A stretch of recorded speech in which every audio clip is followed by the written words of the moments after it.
Hey, what's going on, everybody? Blade 55555 here, and today I am bringing you a video on what civilization should you choose. When I stream and play Age of Empires 4, one of the most common questions I would say I get, or even see in other people's Twitch chats, is, hey, I'm new to the game, or hey, I just learned this civilization, what civ should I play?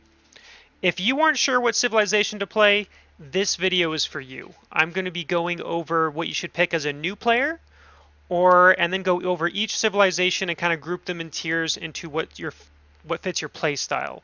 For example, if you're a boomy player who prefers to make, a big economy, go to the late game, there'll be a section for that. There'll be a section for aggressive civs, and I'm not sure if there's going to be other sections than that, but that's what I'm planning on doing. And let's just get right into it. Before we go into a deep dive, I'm first going to give you the list of the civilizations currently in the game. On the top left, we have the Ottoman Empire, Malians, English, then we have China, French, Holy Roman Empire, the Mongols, Rus, the Delhi Sultanate, and then the Abbasid dynasty.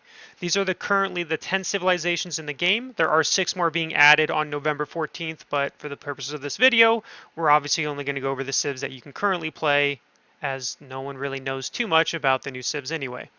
So I'm going to be cutting these up into sections, and then I will be giving you a list on what you should do depending on, your playstyle or your familiarity with the game. The English are known to have the best archer type unit in the game, which, as I said earlier, is this longbow. It has the longest range out of the units that can be produced from an archery range, and it has an extra pierce damage that it does compared to all the other archers in the game from every other civilization.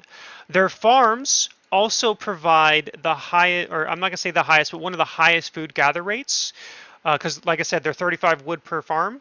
And each age, their percentage to how much food you get per at a time goes up. Like the food gathering rate increases to a much quicker way, which provides their economy to really boom. And then to go on top of that, in the Imperial Age, English get an upgrade that allows their farms to generate gold. So as long as you have a villager working on a farm, you will generate, I think it's 1.5 gold every 3 seconds or something. I don't remember the exact numbers, but so you get that passive gold income on top of whatever gold you're gathering, which gives them a very scary late game if they can make it there safely, because again, that gold income and being able to spam men at arms, which is another one of their strong units in the game, which allows, if you get the full upgrades, they have 2 extra armor than normal men at arms, so they're very tanky.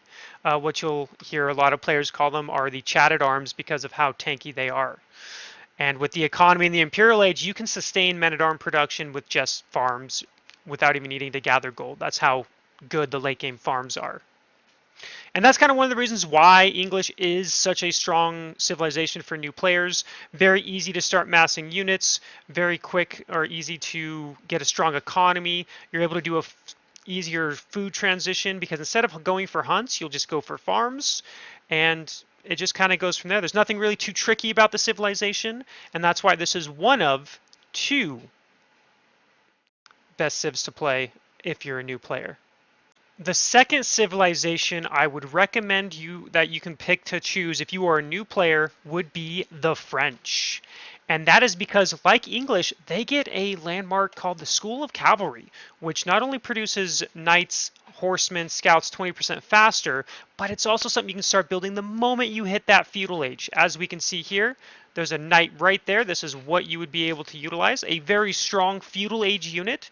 There are only 3 civilizations in the game, I believe, that have knights. That would be Rus, Mongols, and French. But again, Mongols we're going to talk about later.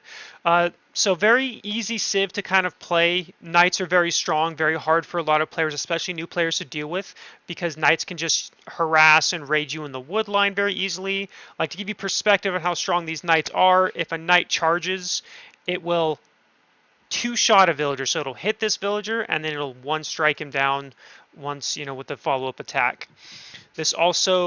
French also produces villagers faster than other civilizations. I think it's like 18 seconds in the feudal age, 16 seconds in the castle age, and then it's like 15 seconds in the imperial age or something. It's something like that. I don't remember the exact numbers. And so this means that if you and your opponent are on one town center and you're constantly making villagers, you will have more villagers as French than your opponent, except for against China. But again, that's kind of going further into the video. And so this allows you to kind of get an economic lead. And if you go on two town centers, that's an even bigger lead. And that's kind of where this civilization becomes really noob friendly to play. You can just go a composition like knight, archer, and go from there. So that's why, in general, their eco techs are also cheaper than every other civilizations in the game. Wheelbarrow is, for example, 105 gold instead of, I think it's 125 gold or 150 gold for every other civilization. So every tech is cheaper that way. We can actually just take a quick look here and see, 70 gold, 70 gold. And to give you perspective, for a normal civilization, it's 50 food, 100 gold for double broadaxe. So it's a good savings, and definitely is very, it's what makes them so great as a civilization for new players. In this section of the video, we're going to be talking about one of my favorite things to do in the game, and that is to be aggressive. So this is going to go over the aggressive civilizations. This is going to assume you're familiar with RTS mechanics and everything. And so I'm going to list civs that you can be aggressive with, that are fun to play, and that are good at it. The first one we're going to be going over is the Delhi Sultanate. They are one of the best civs when it comes to feudal age aggression, being able to use scholars to create, as you see this 1-1 here, there's a scholar in this archery range, which means it's acting like two archery ranges with how fast units produce. They can do that in all their production buildings once you get the upgrade from the mosque. Their eco techs are free, and you can also take sacred sites, which gives you, for Delhi, 125 gold per minute in the feudal age. This forces your opponents to try to deny the sacred sites from you, and this will promote a lot of aggression from your opponent trying to deny it, and you in general trying to defend it or just killing your opponent. This civilization is a little bit more on the complicated side because a lot of players find it difficult to, and can be hard, especially if you're new to it, where every tech is free. You did not hear that wrong. Every technology is free, every upgrade. From the blacksmith to the town center to veteran upgrades, university upgrades, they're all free. They require no gold. And the downside is they take longer to upgrade than other civilizations, but you're also, not spending the resources on it. If you have a lot of scholars, which are these units here, into the mosques, then you will be able to get your upgrades faster. The more you have, the faster they go. So that can offset that long period of time of getting upgrades. So this is why Delhi is one of my favorite civilizations right now for this type of play. Is you get to be aggressive, you get to get map control, and it's just in general a very fun way to play if this is your style. And here's the second civilization in the game that is known for being aggressive, known for getting that map control and taking it or harassing the enemy, and that is the Ottoman Empire. This civilization has a few perks that really helps their aggression kick off. They get this feudal landmark called the Minaret Madrase, I know I'm saying that wrong, which provides any villagers gathering here gather from these berries 50% faster than on any other berries in the game, and they replenish for the entire game. Then over here, you see these military schools. These military schools give you free units out of them at a certain point in time. Whether it's a Sipahi or an archer, a spear, a meta, whatever you say that, so on and so forth. And you can make one per age, and then they have vizier points, which allows you to make an extra one, so you can get 3 in the feudal age, pumping free units every about roughly a minute if you have the blacksmith influence. With the blacksmith influence, as you can see here, anything under here produces units faster, even your archery ranges and stables and siege workshops. You'll make units come out faster. Archery ranges, stables are cheaper as well. They're 100 wood instead of 150 wood. And yeah, I mean, there's really, what else is there to say? You can just pump out these units, go across the map, be aggressive. They're well known for it. And I almost put this on the noob civ list, but honestly, I'm not sure if fit there or not. And the reason why I considered it is because these military schools, again, when you get those free units pumping out for free, for lower level players who don't constantly spend their resources, well, military schools take care of that for you. So arguably you could put this as a good new player civ, but I'm not sure if it is or not. But anyway, this is definitely one of the civs that really promotes aggression, attacking the map, attacking your opponent, harassing, and they just have a very strong feudal age. And honestly, their castle age is pretty strong too. In the castle age, they have a landmark called the Med. Can't remember the last name of it, but it provides you free siege. That's right, like free mangonels, free trebuchets, free rams. That'll come out about every 2.5 minutes, depending on what you choose, and as long as it's on a blacksmith influence range. So this is, if you're looking for an aggressive civ, Ottomans are definitely one of the best to choose from. The next civilization on our list is the Mongols, a civ well known for their feudal aggression against almost pretty much every civilization in the game, able to utilize feudal age knights just like called Keshiks. They're a little weaker than the Rus and French knights, but they still pack a wallop. They have lifesteal. Whenever they hit something, they get like 2 health back. They are known to tower rush most civilizations in the game. If you play against French, if you play against China, I mean, really, it doesn't matter what civ, really, except for English or Rus. You'll never see it against English or Rus. But against all the other civilizations in the game, it is not uncommon to see Mongols start the game off with a Dark Age spearman or horseman tower rush into this feudal Keshiks, archers, while trading behind it. So not only are they able to be aggressive and have that map control, they also have a way to get a really good economy utilizing this trade, as you can see here in those gold bags, go into this trade market to provide that beautiful, beautiful gold. And then behind it, they're utilizing the Keshiks to, again, take map control. Now, I will give you a warning. This civ is probably on the higher end of difficult civs to play. So I do not recommend this civ if you are new to the game, and highly recommend listening to the earlier portion of this video where we went over the beginning section. This civilization does require a good amount of multitasking, being able to utilize the Khan, which is a special unit that gives abilities like speed bonus, fire archers faster bonus, all that kind of stuff. So a very fun civilization to play, but also a very difficult one. But they do excel in the aggression. They have these pastures here that you create for 150 wood. It gives you free sheep every, I don't remember the timeline, the time frame of it, but it does it every like a minute or something, and you'll get a free sheep. And each can make like 3 or 4. So if you don't eat any of the sheep, it will stop producing free sheep until you eat it. Each one can contain about 3 villagers before if you have 4 villagers on a sheep, then you won't get an extra sheep in time. From one pasture, you'll need to add a second pasture, so on and so forth. They cannot gather from farms because they don't make farms, but they can gather every other food source in the game. And in general, if you enjoy aggression and getting a strong economy behind it, Mongols is for you.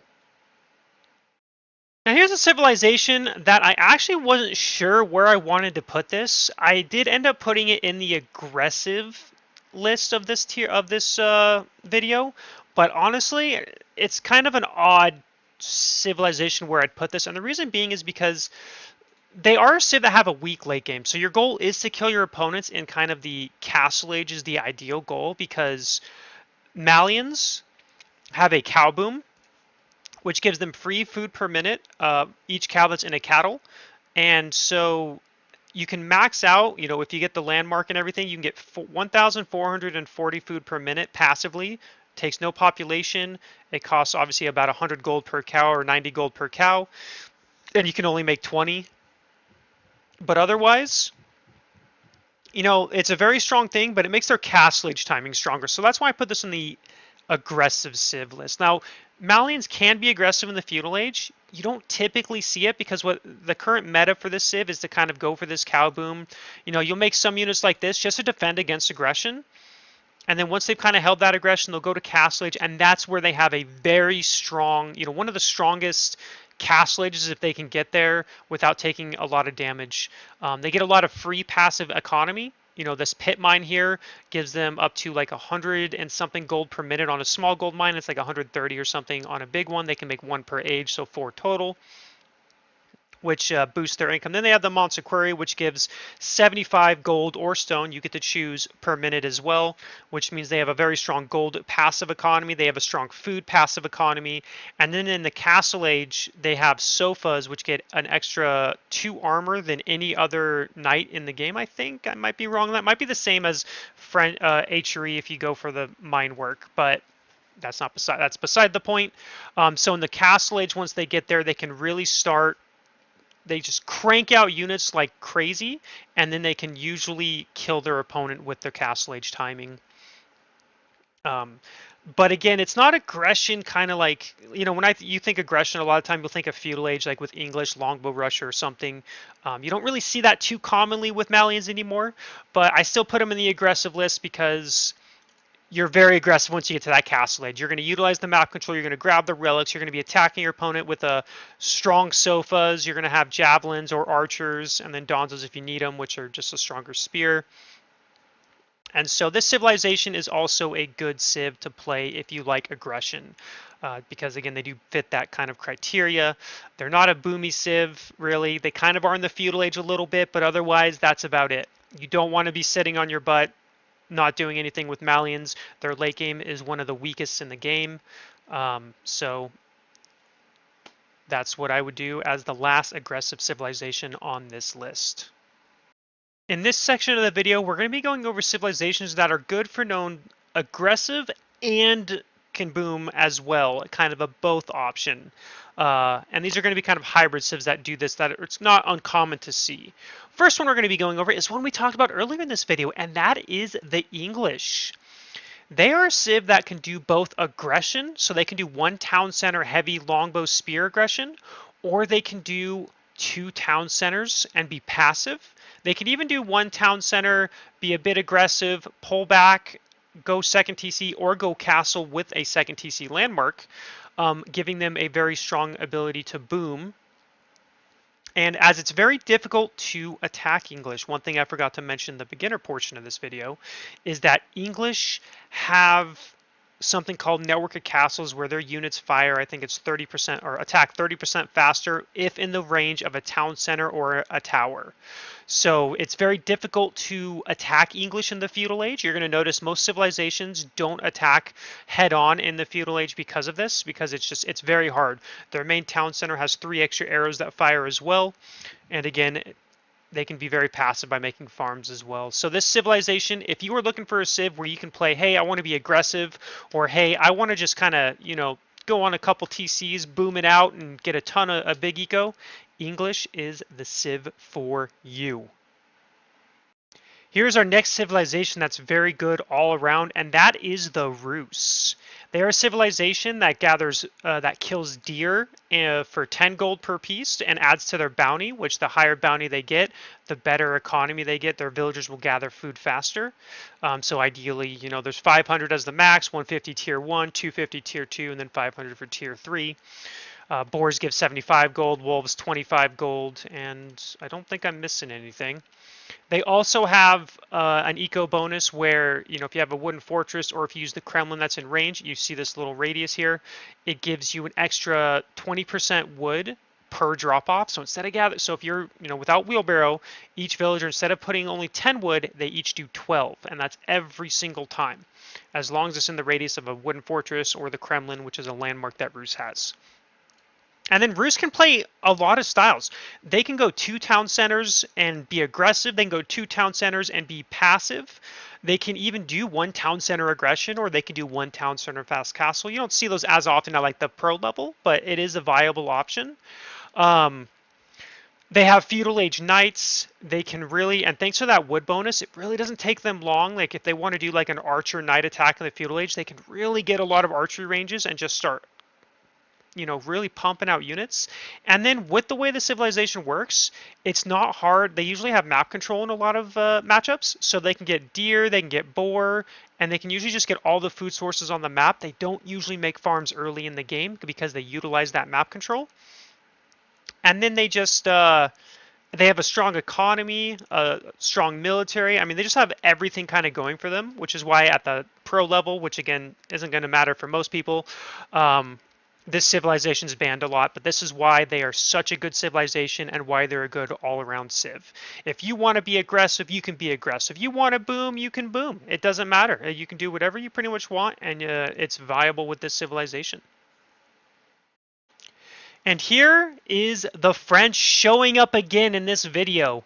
Another civilization that is actually good for both playstyles. They can be very aggressive off of one town center, or they can go two town centers and play a nice boomy style. They actually have a very strong late game because they have a unit, and I'm going to mispronounce it, but I'm going to say it anyway, the Arbaletaires, or ARBs as a lot of people would say for short, which is the French equivalent of crossbowmen, and they are one of the strongest ranged units in the game. They're pretty cheap, and they have upgrades that give them more armor, like +5 melee armor against melee units, you know, horsemen, spears, whatever.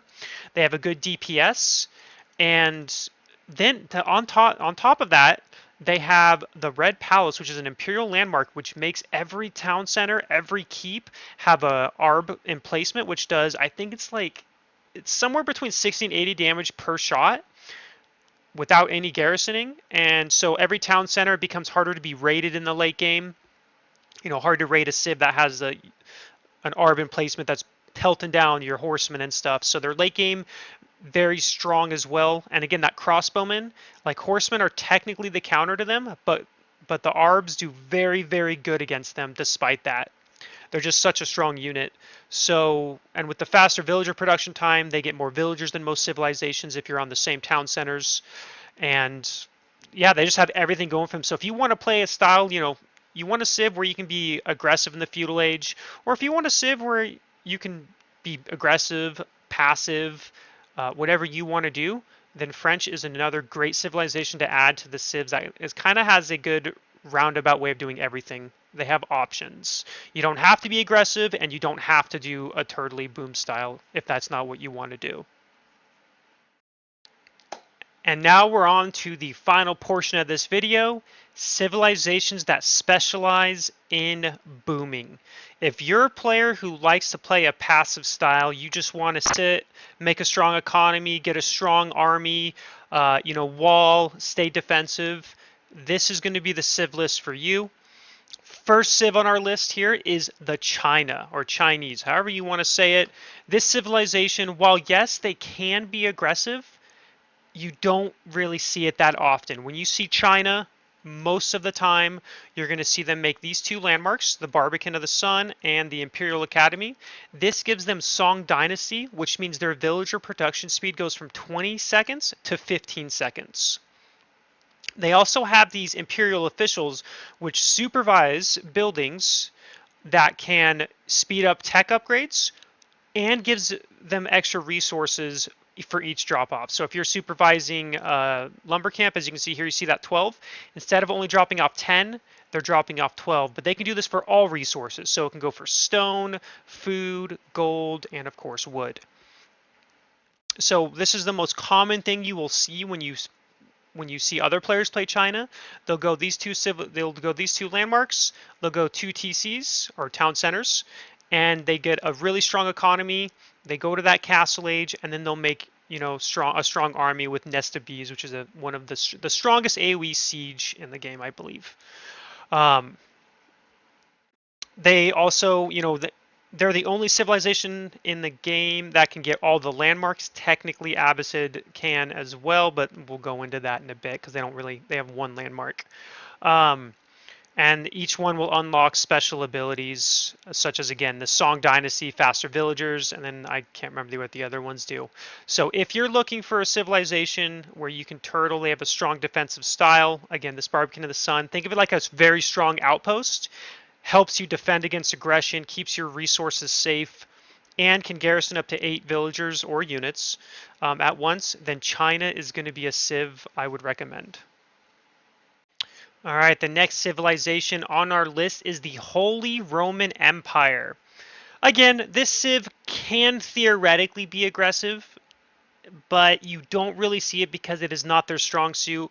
When you see players pick the Holy Roman Empire, it's to play, it's because of their ability to boom. They have a very strong boom as well.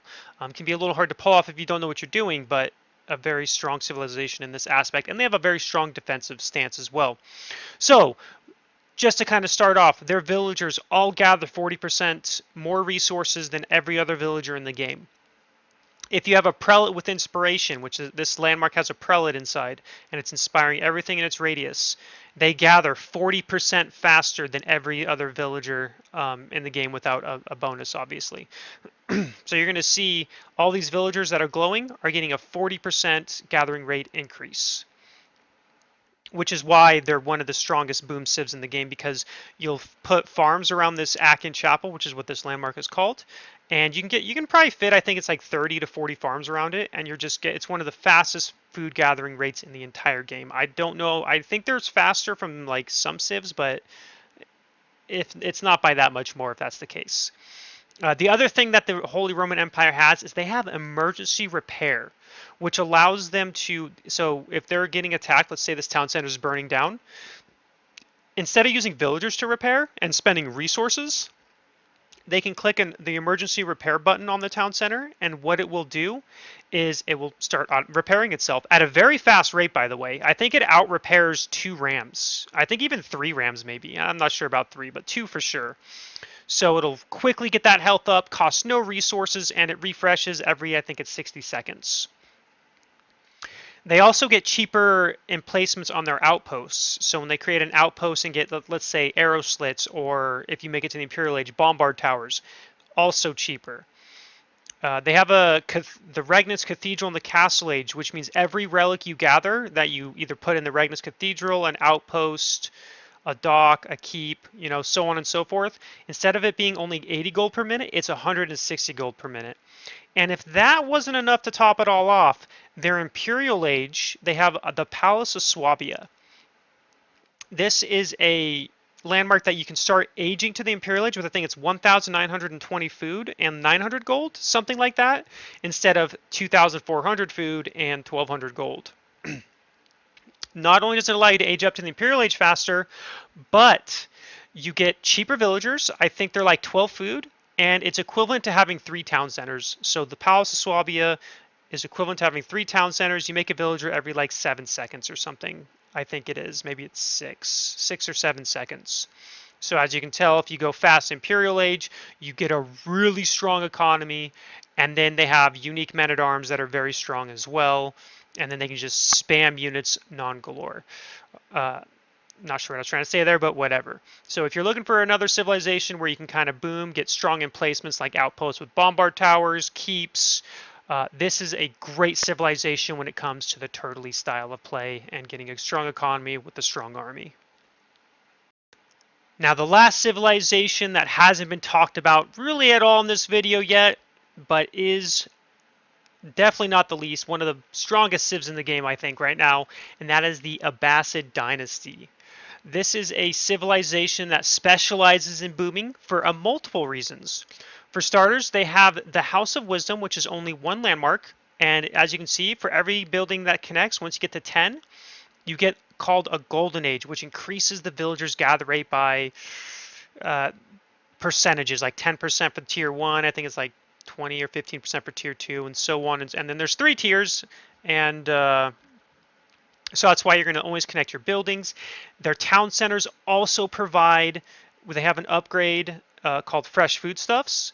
Once you get that upgrade, your villagers now cost 32 or 36 food per villager instead of 50. And then if you go the economic wing, which is again one of the age ups, so like any age, because so the way their age up works, if you don't know, is you can choose their wings. They have military, eco, cultural, and trade, and you can do those in any order you want. The eco wing is one that will allow you to get town centers for 260 stone or 262 stone and like 300 wood instead of 400 wood and 300 stone. It also makes houses cheaper, farms cheaper, and really allows them to get this town center boom going. I mean, to give you perspective of how strong this is, is imagine that you go 3 town centers and your opponent goes 3 town centers, but they're at English, for example. Okay, English is going to be paying 150 food for 3 villagers. You're going to be paying 90, like 96 food or 99 food or something for 3 villagers. So you're saving over 50 food each cycle compared to your opponent. Not only does this allow them to get a strong boom off, you don't need as many villagers on food, um, but they also have a very strong military. So it's very nice. Like this civilization, while again you could theoretically be aggressive with them, it's not the way you're going to normally see them played. You're going to see them making town centers. You know, it's not uncommon to see 3, even 4 town centers depending on the matchup. And then they're just going to have this insane economy really early, and they're just going to be spamming a ton of units. They can also build siege without getting any upgrades. So from the beginning of the game, if you have a spearman, an archer, men-at-arm, or golem in their case, and so on and so forth, you can make rams, mangonels, springolds, siege towers, which obviously you know that's just a meme, and yeah, so this is one of the best booming civilizations in the game as well. I would say, you know, when it's Abbasid versus China, they're both so even, and sometimes I wonder if it might even be Abbasid favorite. I'm not sure. They're just again a very strong booming civilization. So if you're the kind of player that loves that kind of style, like, oh wow, I can make 3, 4 town centers, you know, cheaper than other civilizations. I also get cheaper villagers, and you don't have to use villagers to age up. You just click on here. This is a great civilization. They're very versatile, especially if they get to that castle age. And once they're in the castle age, Abbasid is in their rhythm, and from there on, it becomes a very, very, very strong civilization. And I would recommend them to anyone who likes a boomy playstyle. And that's it. That is it for this video. I hope you enjoyed. I hope this helps you out. If you're not sure what Civ you want to play, I hope this video helped you decide, oh, you know what? I want to play this aggressive Civ, or hey, I want to play a passive Civ, you know, whatever your play style is. Um, Please feel free to give comments below on what the next video you'd like to see is, or if you have advice, or if you're curious how you like this video in general. If you didn't like the video, I'd like to know. If you did like the video, I'd also like to know. So thanks everyone, and I will see you in the next one.